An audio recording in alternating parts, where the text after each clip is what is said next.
the Dead Astrologer Society is where history meets mystery. So each week we have a special group of guests talking about a topic from the vast history and cultural landscape known as astrology. This week we are going to be talking about astrology and intuition. Now, we've talked about a lot of things on the show already, historical figures from astrology from different cultures. I figured we'd take a different tact this week. We had a last-minute reschedule. We will be doing the evolutionary astrology episode, hopefully in a few weeks. But today, since we have so much water going on in our cosmic landscape, and since Mercury is still on its retrograde phase, I thought we'd throw the door open to all of those wonderfully magical, mysterious, intuitive parts of ourselves and talk about it on the show. So joining me tonight for this special occasion, we have Leslie Francis, who is an astrologer, an amazing intuitive psychic, and an author from Edmonton, Alberta. That's in Canada, for those Americans who haven't taken their geography lessons.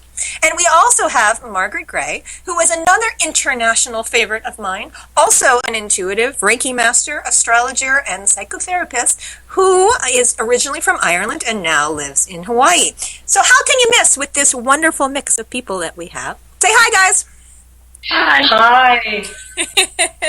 Welcome to the show tonight. We are going to have so much fun. These are two of my absolute favorite people. Personally, they're the ones on my speed dial. So I think we're going to have fun tonight talking about what intuition means and how it fits into this wonderful world of astrology and where we can go from there. So that's a great place for us to start tonight, I think. What does the term intuition mean for you? Anybody want to start first? Let's all jump in there at the same time. That's the way it's going to work. Leslie, would you like to start? Well, for me, intuition is a very broad landscape. I mean, it functions all the way from I have a hunch to the sort of thing that happens to me when I do sessions, which is essentially I open up and stuff comes through, and trying to quantify psychic or intuitive ability is always a major challenge. And when I teach it, I encourage people to learn to listen to their own voice. So it really begins with listening to that part of yourself that really already knows the answer if you're just paying attention. That's a good place to start. I don't know how, yeah. I'll turn it over to Margaret now. Sure. I mean, I would agree totally with you, Leslie. I would describe it like that as well, that really there's a vast gamut. And I think really for me, I believe everybody is intuitive and everybody knows things. I think it's a question of how open we are to that and how much we develop those skills and also how much we use them and how much we trust them. And I think that varies a lot. And it also varies from generation to generation, because I think the younger generations are so much more open than certainly my generation, where a lot of that, and certainly for me growing up in Catholic Ireland, where Catholicism really trying to obliterate intuition in individuals very much so. So I think it was much more of an uphill struggle to reclaim that intuition for ourselves. Whereas, you know, it's wonderful to see younger people trust their intuition and their skills and their abilities in different ways. And then I think how we get information, of course, varies from person to person. And some of that is described in the chart and some isn't. So that would be my thoughts on it, my initial thoughts.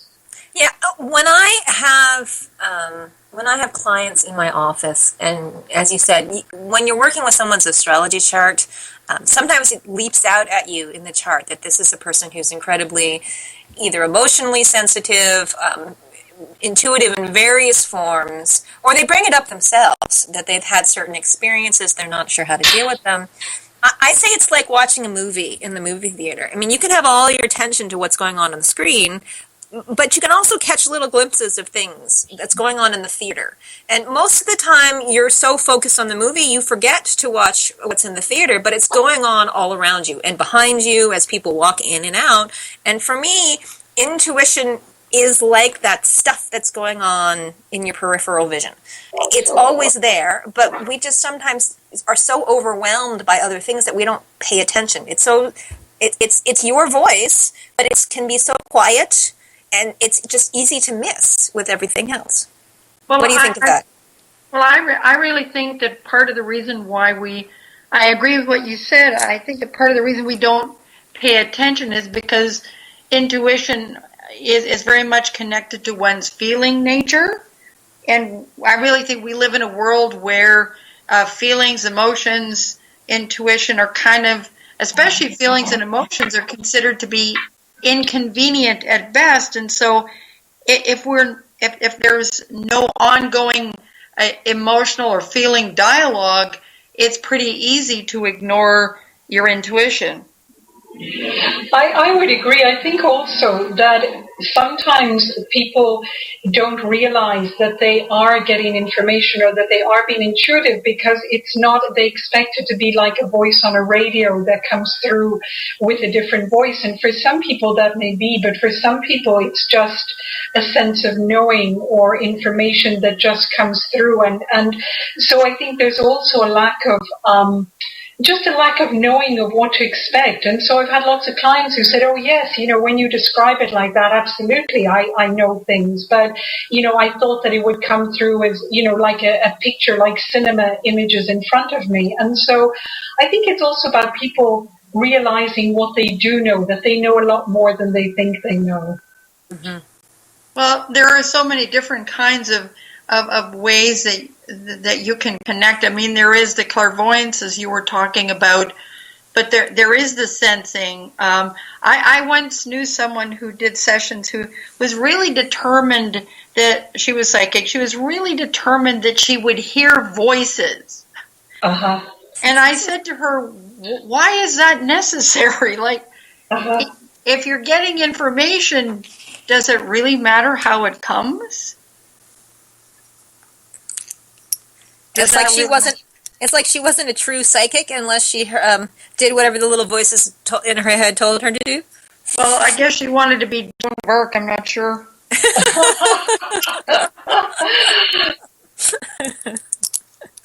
So you mentioned different ways that intuition came in. You mentioned clairvoyance, and I guess you could call the second one clairaudience. So the being able to see images or being able to hear things.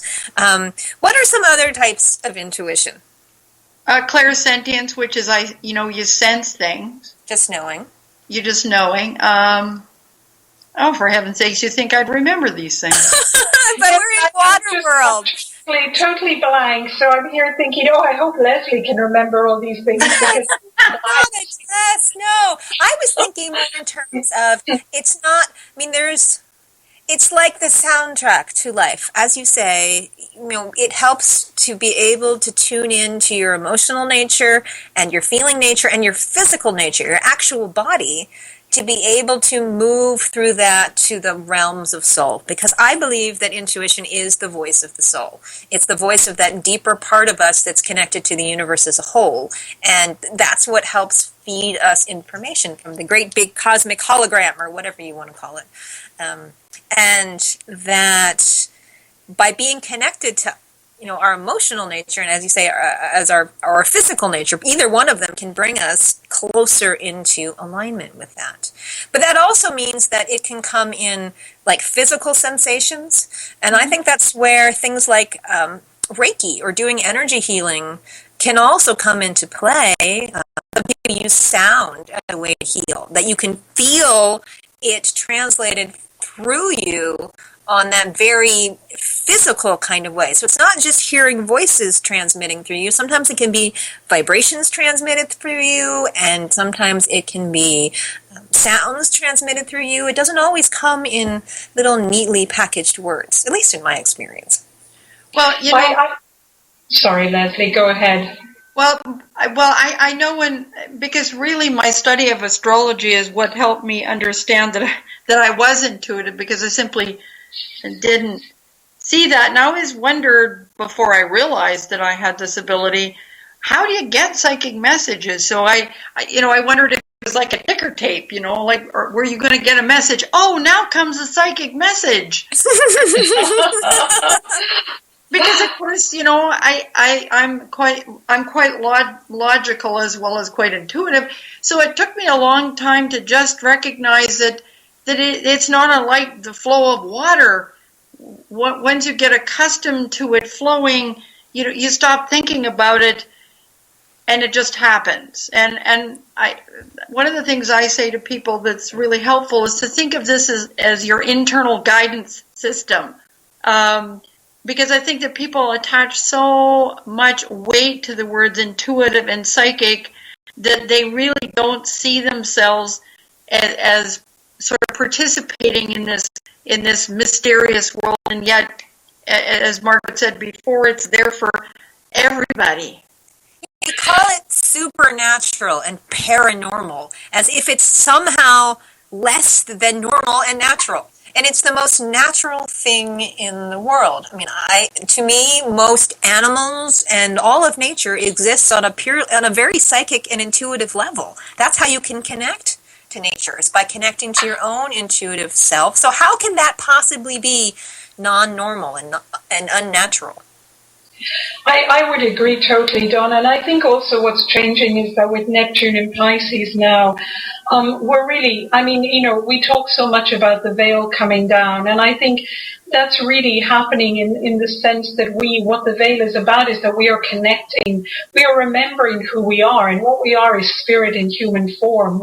And I think that means that there's such a huge opening for everybody, just a huge remembering that we're so much bigger than this little human self that we think is so important. And I think part of tuning into that side of us, this very vast side of us, is also about learning how to put, some of the parts of us, some of the human parts of us that may get in the way to a side.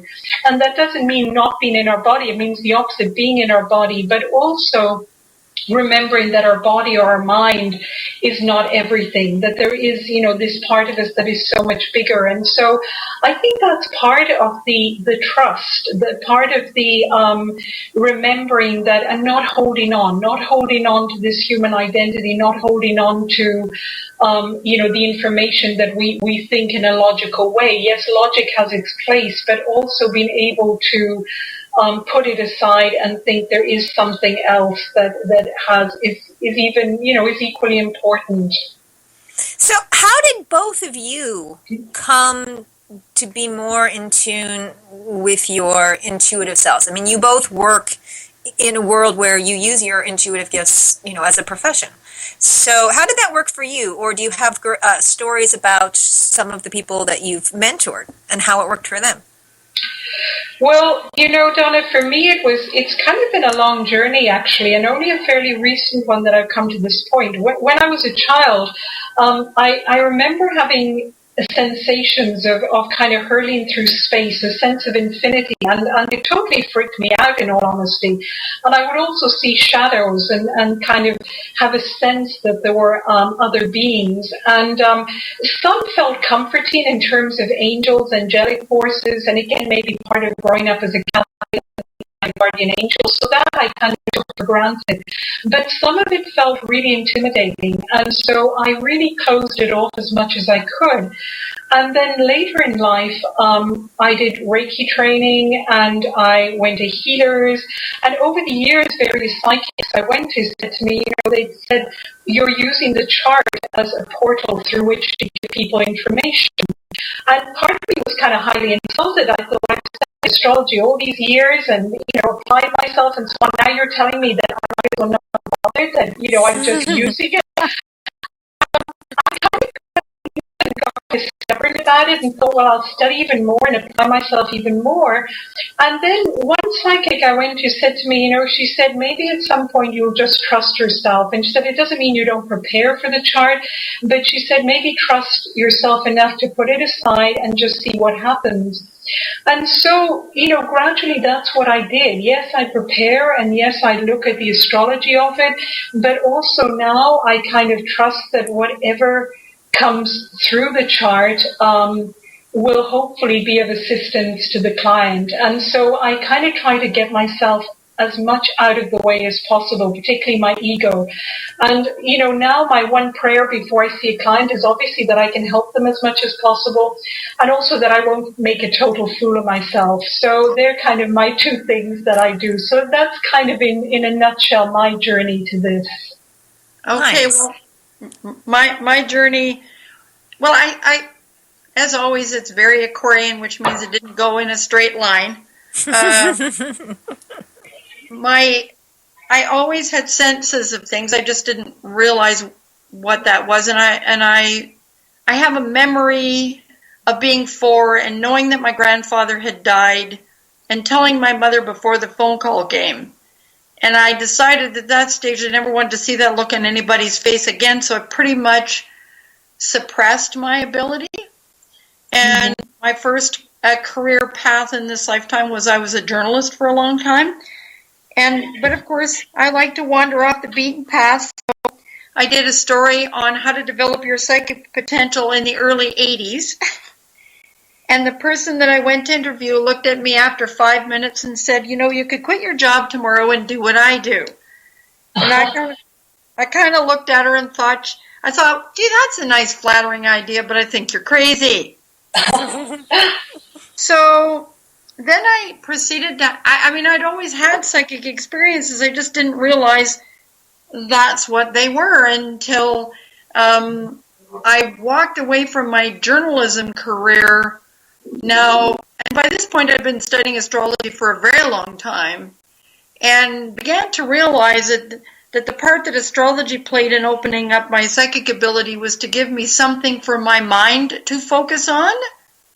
So there was the structure and the logic, but the thing that drew me to astrology in the first place was trying to understand why humans are the way they are. And then along the way, I guess it just gradually dawned on me, and I actually have developed a deck of astrology cards that I use the same as tarot, because quite often, depending, people they don't know their birth time, and I thought I'm going to develop a tool, and actually was guided to do so by a spiritual mentor at the time. And I think it's my working with astrology and with a deck of cards that really helped me to discipline and focus my ability. And so I've been doing psychic readings now for 15 years, as well as my astrology. It's amazing how many overlaps there are between people's stories. For me, I was actually in school to be a journalist, and a foreign correspondent, in fact, and I got really sick. And everything I put in my mouth, I would throw up. And that clearly was not normal. And the doctors ran every test they could on me and could find nothing wrong. And so they were getting ready to prescribe some kind of antidepressant so I would be less stressed. And I told them that clearly that was not the problem, or I would not be ill all the time. And I threw away their prescription. And I, through a series of referrals, ended up at a homeopathic's office, and he looked at me and said, "Has anybody tested you for food allergies?" And I said, no. And he said, "Well, I'm betting that's your problem. But your bigger problem is all this stuff's going on in your world and you're ignoring it. You can't live in an intellectual-only scholarship world if you're only 22 years old and you're like this already. So I would strongly suggest that you go out and explore some of your other options. It's like try meditation, yoga, whatever. Just go and do it, or you're going to be dead by the time you're 30. And so he scared the shit out of me, basically.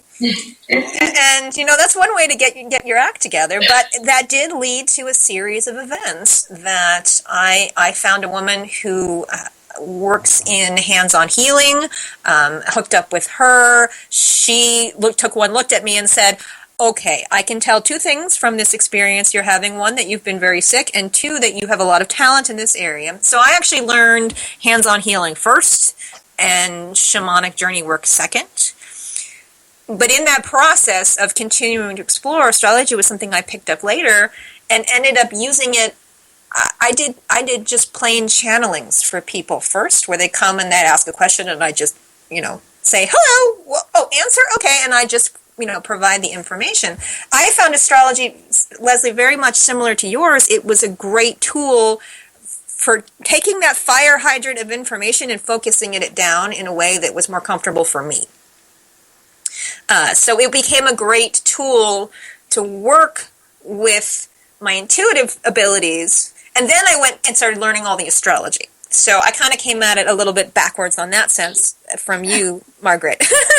That's interesting, yeah. But it's great. But in the process, I also realized, starting learning astrology, that perhaps there was a reason that I was sick, because I have Sagittarius rising, and this planet Pluto came into Sagittarius, and my world just kind of fell apart. So there you go. It's always...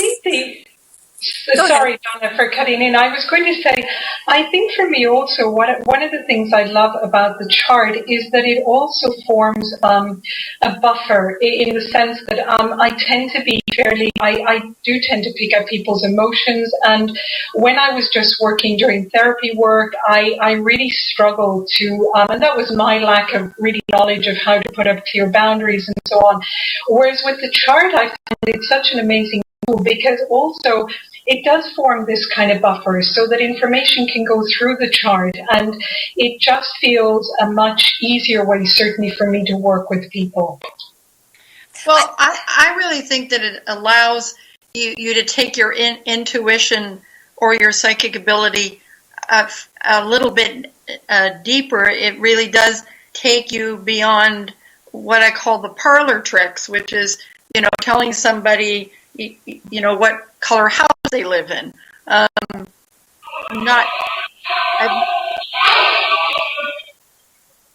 It's more okay. EVPs, Chad.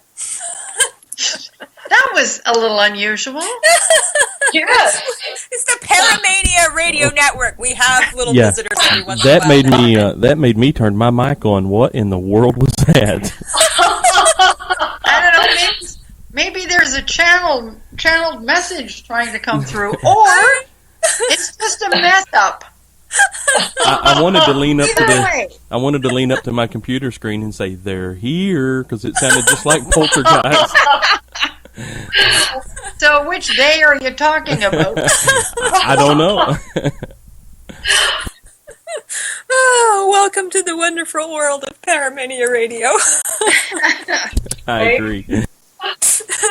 We'll have to send that to Dave Erickson, the EVP analyzer, and see if the machines have anything to say about what just got said. Anyway, so what were you saying?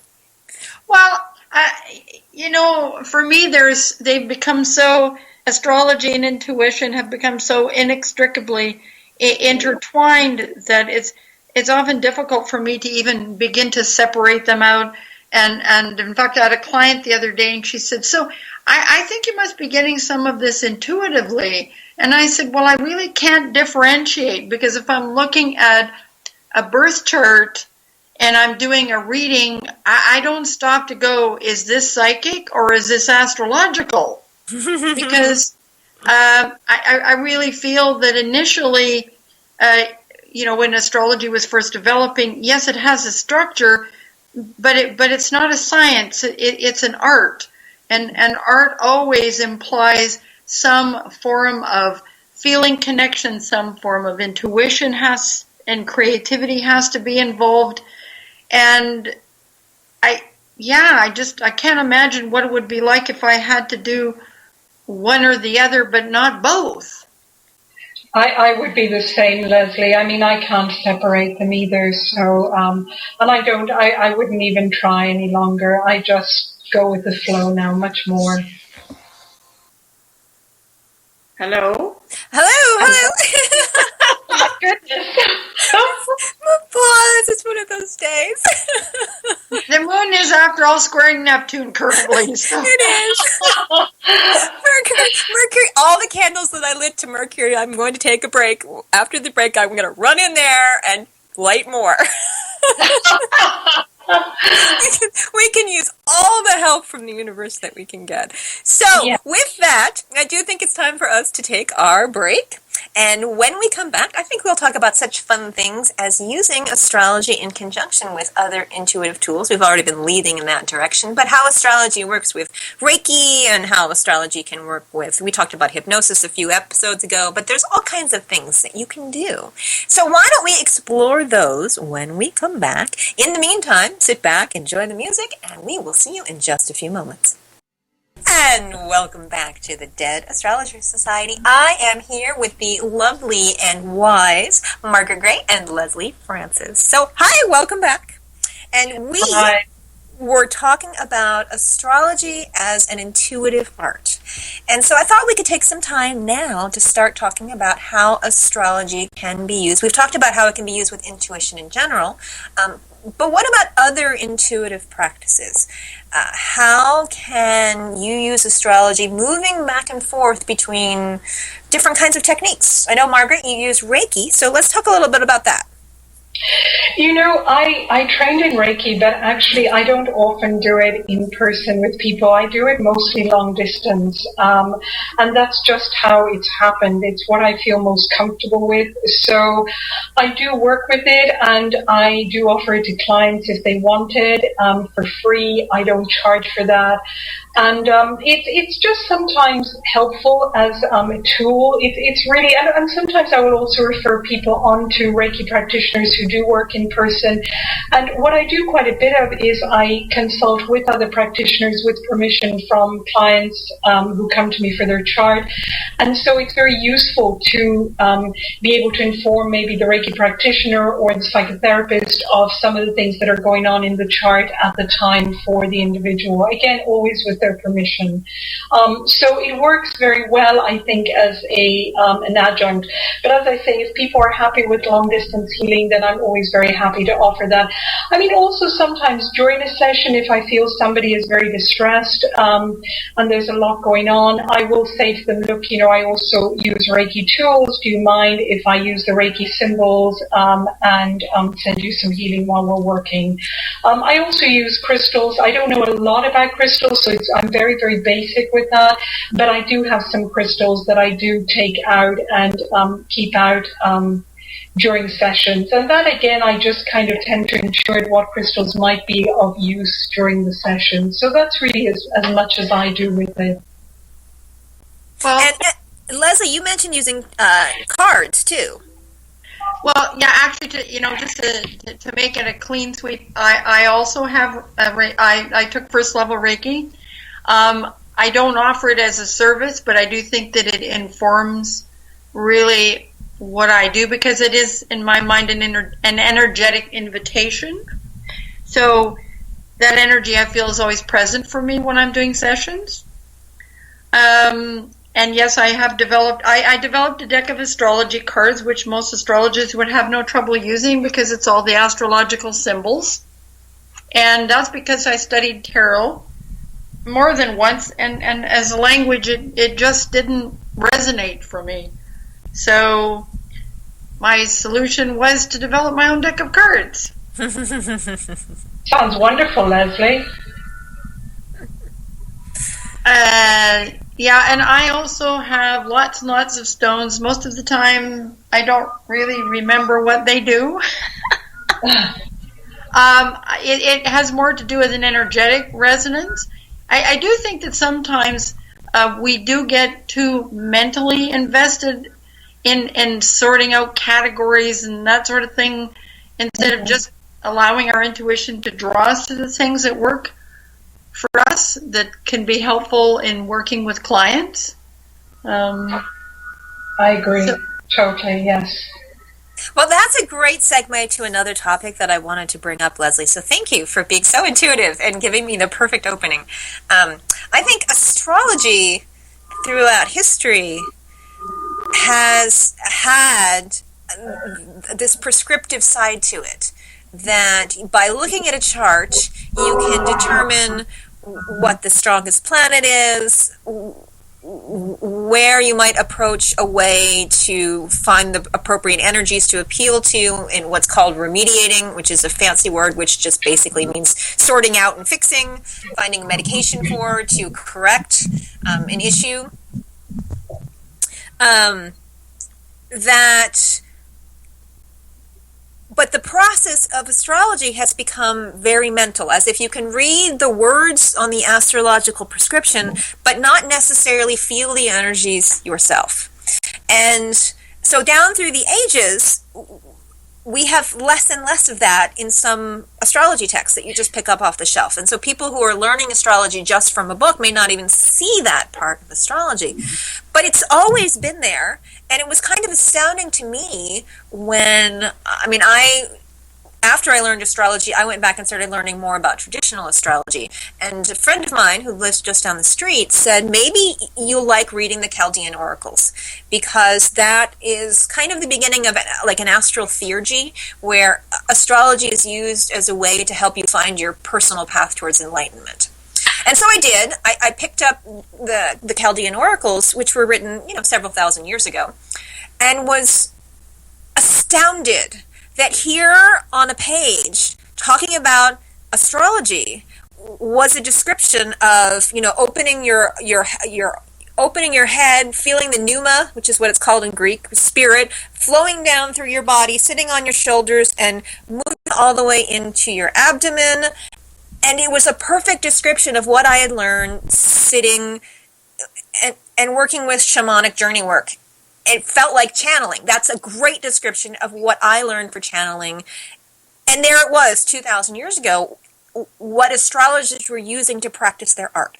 That they were actually oracles for that divine spirit. And that somewhere in our 2,000 years of history, that part of astrology got separated out for a lot of people. And so, I find all of these kinds of energy work are just different kinds of facets, as you said, Leslie, of connecting to the energy of the thing. And you can connect to the energy of the thing directly, or you can use astrology as a signpost to point where to look to connect to the energy. But they're both geared toward connecting to the energy and making that connection. And it's the connection that brings us closer to soul. I would agree, Donna, and I think I also agree that that isn't always thought. I was very fortunate. My very first astrology teacher, called Kate Reedy, she's also a psychotherapist, but she had studied at the CPA, and it was really my first introduction to psychological astrology. And I remember fairly early on in the course, what she asked us all to do in the group was to bring in the chart of someone we knew fairly well. And she told us to put it in an envelope. And when we got to class, we swapped envelopes around. And then she asked us to hold the envelope with the chart without opening it, and to sit in meditation for a few minutes and to write down anything that came to us. And then we opened the charts and talked to the person who had brought the chart, of their friend or family member. And that was a very interesting exercise in discovering that, in fact, a lot of what we had each written down was very accurately connected to the chart, and was a whole different way of really starting to learn astrology rather than starting with, the factual basis. And we did all of that as well. We, of course, looked at the house and the planets. But, I was so grateful to have that opportunity to really study with somebody who was so highly intuitive as well as so skilled with astrology. And I think that doesn't often happen in astrology courses any longer, that's kind of sort of put to the side. And my hope is that now that's going to increasingly come to the fore as well, so that it allows people to really make that connection which you're talking about, which has kind of got separated over the years. Well, I really agree. I think that too often, at some point, you have to take all the languaging that you've learned, all the verbs, all the all the descriptors, and synthesize them into something that is meaningful. And when, for me, I remember, looking at someone's chart the first time I did a reading for someone and thinking, oh, I have this person's life in my hands, but because I have a series of astrological symbols does not necessarily mean that I know everything.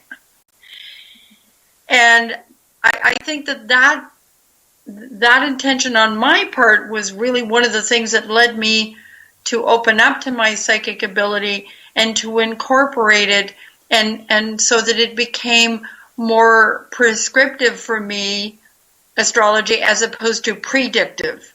Because I always had a concern doing too much what I would call predictive work with no context to put it in, which is where the intuition comes in, I think. Because, you know, I don't know, it just freaked me out. I didn't want to be telling people things that could turn out to be patently wrong. Because you psychically plant seeds in people when you talk to them on this level, because they've opened their whole lives up to you, whether they recognize that's what they've done or not. As a practitioner, I recognize that's what they've done. Mm-hmm. I think it brings us back to, the amazing gift, I think, of the, clients coming and trusting that somehow, we can somehow that through the chart we can help them find an opening back to themselves. Because what I always say to clients is, there's nothing that I'm going to tell you that you don't know. You may not remember it, or it may not be totally conscious, but and anything that doesn't resonate then means just eliminate it, because I'm clearly way off beam here. But things that do resonate are things that you know already, and so I see our function as connecting to their energy through the energy of the chart, and helping, really, ideally, it's really about helping them to reconnect with that. So it's almost just being kind of triggering that all for them, so that then they can continue on their journey with some other bits that will then help them take a step further into that self-knowledge. Yeah, I think that gets to the heart of what we're looking at when we have an astrology chart in front of us, which is really, a cosmic blueprint of the psyche of the person we're with. And I had a very visceral experience of this when I was doing readings at a local women's bookstore last year sometime. And a woman came and sat down. Everyone signs up with their birth information, and so I'm typing it into the computer as they're switching people through the store. So she sat down, and I looked at the chart on my screen I had for her, and I looked at her, and looked back at the chart, and I said, something is very wrong, because her energy, just the way she felt and the way the chart felt, were in just dissonance with each other. It just wasn't right. And I said, are you, such and such? And she says, yes, that's me. And I said, is your time of birth bloody blah? She's like, oh no, you've got that 3 or 4 hours off. And I said, there it is. So we turned the chart around, and I looked at it, and I looked at her, and I looked at it. I'm like, that's much better. And I hadn't even begun to talk about the chart yet. It was just such a physical experience for me of hearing how she was presenting herself and seeing the chart and feeling the chart, that there is really an energetic signature between the two of them. And I think if I was an astrologer who was simply relying on keywords and trying to put them together in an intellectual way, that you miss that whole different perspective and depth of the chart. And as Leslie says, it's hard to interpret with context if you don't have all of that on all those different levels to help make sense of the experience and find the words for the experience. I think also another thing is to remember that because the chart has this energy, how we work with it. And I remember years ago, Melanie Reinhardt in a supervision group saying to us, that she never ever prepared a chart while sitting maybe in a cafe or sitting in a bar or something like that. And also to really be conscious of where we do chart readings, and those words stayed with me. And I've always made sure that chart readings are done within a contained, safe environment, basically creating that sacred space. And similarly, when I prepare a chart, that I really don't tend to just take it with me, and that if I do say I'm on a flight or something and I'm working with it, to actually energetically create a container around that energy, because it has an energy of its own. And we all know that. Some charts don't let us in either. You know, there are some charts that I've worked with and I thought this person may say they want a reading, but actually the chart energy is not letting me in, and I would talk with them about that. So I think it is something that's very live. And it gives a whole different perspective to astrology conferences. And we're familiar with astrology conference, but the people in the audience might not be. It's really common when you go to a conference, you put a badge around your neck and it has your name on it. But they'll also put a little space for what your sun sign is, your moon sign, and your rising sign.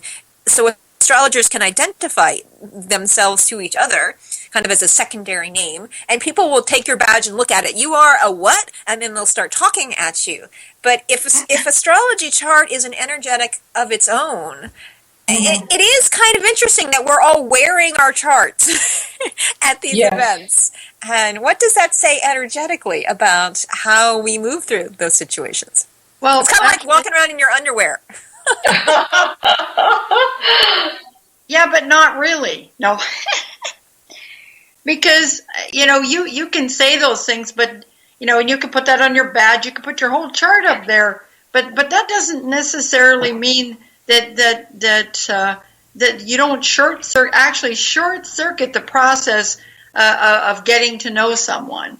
It's like people will look at, you know, your say, and this happens to me frequently, if I say to people, yeah, I have 5 planets in Aquarius.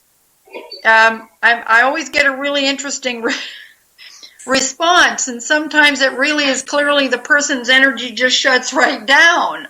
So, you know, it leads me to and this is where I think intuition, I mean, astrology is is really truthfully a very powerful doorway. It's a portal, yes. but it is not the whole enchilada. Yes.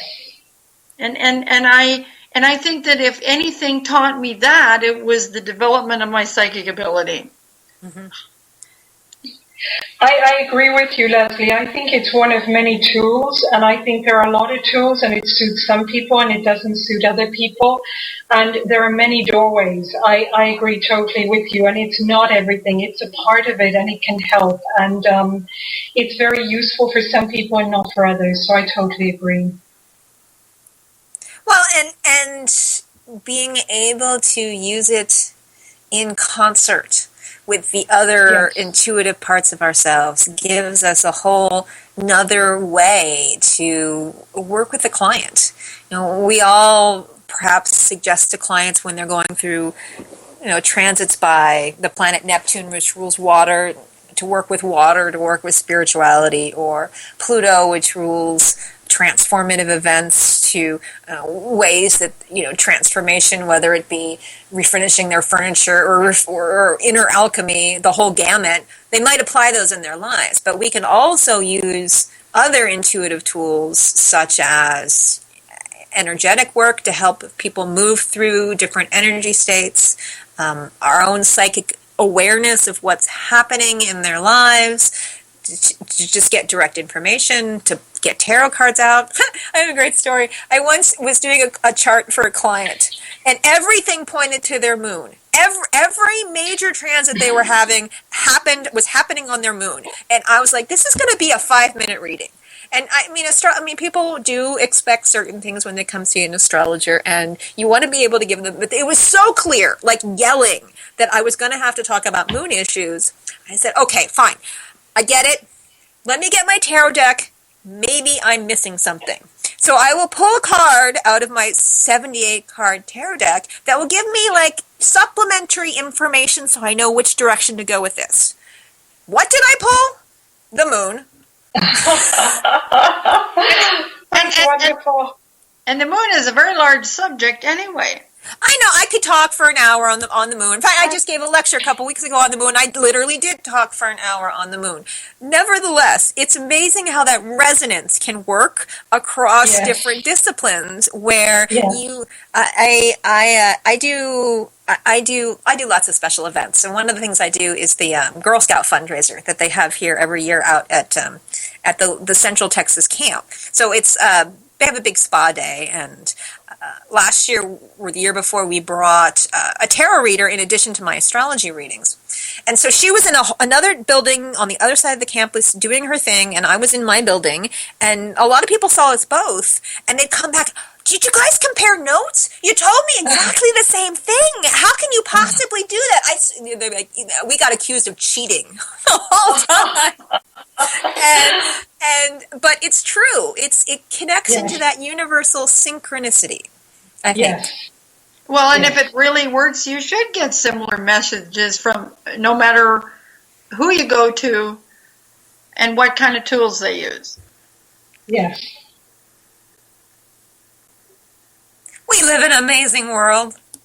Yes, and it's wonderful that we have access to all these tools, really, and so much more so, than we used to. I mean, certainly growing up, I didn't have access, and now I see, parents bring their children, and children are interested. I mean, I've had parents who said, my child, they're 10, 11, 12, they want to know about their chart. So obviously I would discuss it with them in a different way than with an adult.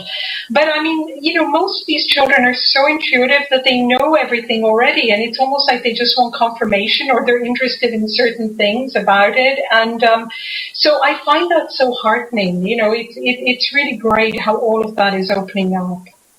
Well, and that's a great way to end the show since we only have a few minutes left here. What advice would you give people who are working on increasing their intuition, getting in touch with that side of themselves? I would tell them to really just keep working on resolving their own issues, on clearing themselves, on dealing with their own fears. And I think fear is the biggest obstacle. If we can the more we can keep clearing our fears that come up and trusting, then the more we'll trust our intuition. That's what I would say. I think that, considering we are living in a very watery time right now, obviously, sitting quietly, and it doesn't mean necessarily sitting, because lots of people meditate while they're washing the dishes or going for a run or whatever. I just would suggest that people take time to be present for themselves, whether that looks like sitting, going for a walk. We all have our own pathways to our intuition, and I think it has more to do with amplifying those things which you've already found to be useful and connecting to your intuition and just making more space for them, no matter what those things happen to be for you.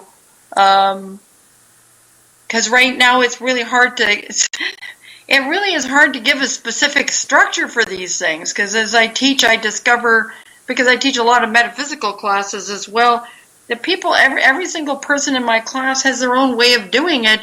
And for me, the key is to encourage them to continue on their pathway as opposed to my imposing a particular way to do it. Excellent advice. And so with that, another hour has flown by. So how can people get a hold of you, Leslie? I have a website, such as it is, www.lesliefrancis.com. And I have a website too. It's www.astrologypsychological.com. Excellent. And I highly encourage you, if you are exploring your own intuitive nature, to look up Leslie and Margaret, because these are two of the world's leading experts in astrology and intuition. I am Donna Woodwell, your host of the Dead Astrologer Society, wrapping up another episode. I hope you will join us next week when we come back talking about the Grand Sextile, and you'll find out what that is. Sounds kind of kinky, doesn't it? So come back and enjoy that, and in between, check out Facebook. Go to Facebook at Dead Astrologers, or on Twitter at just plain old Dead Astrologers. Come find us, and we look forward to hearing from you. I hope you have a great week, and thank you both very much. This has been brilliant. Thank you, Donna. It's been wonderful. Lovely to meet you, Leslie. Lovely to meet you too. Thanks so much, Donna.